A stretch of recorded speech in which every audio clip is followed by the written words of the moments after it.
வணக்கம் நண்பர்களே, நேற்று கோயம்புத்தூரில் டான்சிங் செப் ரெஸ்டாரண்ட் போயிருந்தோம் நண்பர்களே. அற்புதமாக இருந்துச்சு. அவரும் இருந்தாப்புல, எல்லோரும் வந்து கை கொடுத்துட்டு ஃபோட்டோ எடுத்துகிட்டு போயிட்டு இருந்தாங்க. பார்க்கவே நல்லா இருந்துச்சு நண்பர்களே.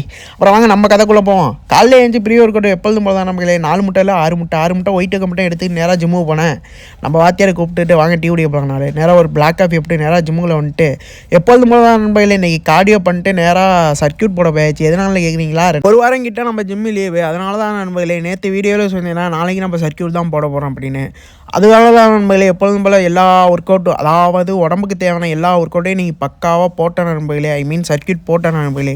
ஒர்க் அவுட்னா நல்லா தான் நம்மளே போயிட்டு இருந்துச்சு. எப்படா மசில்ஸு போடுவோம் அப்படிங்கிற ஒரு மைண்டில் ஓடினே இருந்துச்சு நண்பர்களே. வெயிட் லாஸ்னால் ஆகிட்டு இருக்கு நண்பர்களே. உங்களுக்கு பாடி சேஞ்ச் ஆகிருக்கு தெரியுதான்னு தெரியல. ஆனால் வெயிட் லாஸ் ஆகிருக்கு. ஆனால் வெயிட்டு லாஸ் ஆகிறதுக்கும் பாடி ஃபிசிக் மாறுறதுக்கும் நிறையா டிஃப்ரெண்ட் இருக்குல்ல நண்பர்களே. அது இன்னும் மாறல.